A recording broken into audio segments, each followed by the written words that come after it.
TV पर serial देख रही होती है। तभी उसकी सास वहाँ आती है। अरे सीरियल में तो ऐसे मग्न है जैसे आज रात का खाना पड़ोसी आकर बनाएंगे। मुझे पता ही नहीं था आपने अपने बेटे की शादी पड़ोस में भी की हुई है। हैं? मतलब? मतलब इस घर में सारा काम बहू ही करती है, आप तो सिर्फ खर्राटे मारती हैं। अच्छा जी, फिलहाल तो तुम आराम फरमा रही हो, चलो जाओ, ये मेरे टीवी देखने का समय है। आहा, इसीलिए मुझे भगाया जा रहा है। सॉरी, अब तो बिल्कुल नहीं जाऊंगी। प्राची की इस बात पर दोनों सास बहू के बीच टीवी रिमोट के पीछे बच्चों जैसे छीना झपटी शुरू हो जाती है, जिसके बीच श्लोक भी काम से घर वापस आ जाता है। आज मेरी चूहे बिल्ली की जोड़ी किस बात पर झगड़ रही है? अरे तेरे बीवी मुझे टीवी नहीं देखने दे रही। अरे तुम्हारी मम्मी मुझे खाना बनाने के लिए फोर्स कर रही है। अरे वाह, ऐसे बेतुके रीजन पर तो बच्चे भी झगड़ा नहीं करते। अरे मुझे कुछ मत बोल, सब इसने ही शुरू किया है। हाँ हाँ, जैसे आप तो बहुत दूध की धूली है ना। अरे बस, दोनों चुप। प्राची जाओ, खाने की तैयारी करो।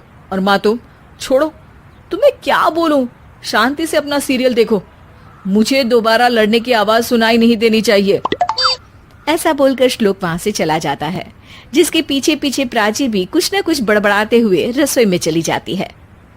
हाँ हाँ, सासू जी को तो कुछ बोलेंगे ही नहीं, बस मुझ पर ही हुक्म चलता है, खाना बनाओ, जैसे मैं इनके घर में खाना बनाने के लिए आई हूँ। इसी तरह शाम बीतती है और रात को श्लोक और प्राची की सास खाना खाकर सोने चले जाते हैं, लेकिन प्राची गुस्से में कुछ खाए बिना काम में ही लगी रहती है। इस घर में किसी को घंटा फिक्र नहीं पड़ता, मैं खाऊं या भूखी रहूं। प्राची कुछ देर के लिए रसोई से बाहर जाती है और जैसे ही वापस आती है तो वहां दूध का भरा ग्लास देखकर हैरान रह जाती है। फिक्र पूरी है, बस दिखाना नहीं है। प्राची दूध पीकर सोने चली जाती है और अगली सुबह एक बार फिर सास बहू का कार्टून नेटवर्क स्टार्ट हो जाता है। ये तुमने ही किया है। अरे अजीब जबरदस्ती है, मैं बोल रही हूँ मैंने कुछ नहीं किया। दोनों ने मिलकर पूरे घर को पागल खाना बनाया हुआ है। यहाँ कोई नॉर्मल इंसान तो रह ही नहीं सकता, इसीलिए अब पड़ोसी क्या रिश्तेदार भी घर आने से कतराते हैं। और सुन बेटे, तू भी चंगा, तेरी माँ भी चंगी, तेरी बीवी भी चंगी, रिश्तेदार। हाँ जी, आपको नहीं पता क्या, गंगाधर ही शक्तिमान है, रिश्तेदार ही। हाँ हाँ, बस समझ गया। कभी जानवरों जैसे लड़ेंगी तो कभी जुगलबंदी करेंगी। भाई मैं आप दोनों के बीच में नहीं फंसना चाहता। सास बहू की इस मन मौजी जोड़ी से परेशान होकर श्लोक अपना सिर खुजलाता वहाँ से चला जाता है। चलो अब मैं भी कीर्तन में जा रही हूँ।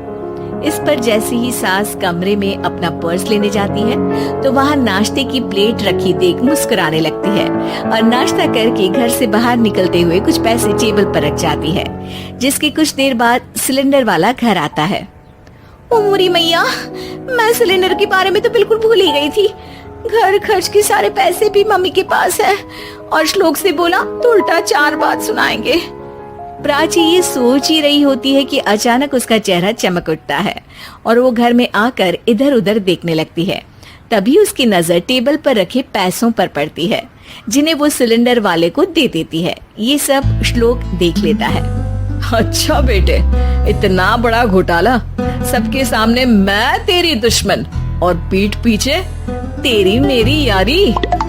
इस पर श्लोक एक प्लान बनाता है और शाम को सब एक साथ बैठे होने पर बोलने लगता है। माँ, तुम दोनों की बहुत लड़ाई होती है, इसलिए मैं सोच रहा हूँ कि प्राची को उसके घर छोड़ाऊं, इससे वो भी खुश रहेगी और तुम भी। अचानक श्लोक की ये बात सुनकर सास बहू शौक से उसकी तरफ देखती हैं। अरे ऐसे कैसे घर छोड़ाओगे, मुझे कहीं नहीं जाना। अरे तुमने बोला नहीं पर मैंने सुन लिया, तुम्हें मम्मी के साथ रहना अच्छा नहीं लगता, मुझे पता है। अरे वो अरे, जब बहू खुद कुछ काम बोले तो वो तुझे सुनता नहीं, और अब जो इसने बोला ही नहीं वो तू समझ गया। जब उसे नहीं जाना तो फिर जबरदस्ती क्यों कर रहा है? अच्छा, फिर आपको मौसी के घर छोड़ाता हूँ, बस अब आप दोनों एक घर में एक छत के नीचे नहीं रह सकती। मैं इस टॉम एंड जेरी की जोड़ी को और नहीं झेल सकता। हैं? ऐसे कैसे नहीं रह सकते? तुम्हें इतनी दिक्कत है तो तुम्हारा बोरिया बिस्तर पैक कर देती हूँ, लेकिन मम्मी जी कहीं नहीं जाएंगी। बिल्कुल यही सुनना था मुझे। अगर दोनों में इतना ही प्यार है फिर हर वक्त ये लड़ाई का नाटक क्यों करती हो? देखा मैंने कैसे माँ किचन में दूध रखती है और तुम उनके लिए कमरे में नाश्ता रखती हो, और कैसे वो पहले ही तुम्हारी दिक्कत समझकर घर में पैसे रखकर बाहर जाती है। अरे भाई, इतना ड्रामा तो डेली सोप में भी नहीं होता जितना तुम दोनों ने इस घर में फैलाया हुआ है। तू हमें टॉम एंड जेरी बोलता है ना, तो याद कर वो दोनों भी एक दूसरे को बाहर वालों की बुरी नजर से बचाने के लिए हमेशा सबके सामने लड़ते थे, लेकिन अकेले में दिक्कत के समय मदद भी तो करते थे। बस हमारा रिश्ता भी कुछ ऐसा ही है। और वैसे भी अगर सास बहू में तू मैं नहीं होती तो दुनिया वालों को कहानियाँ कैसे मिलेंगी?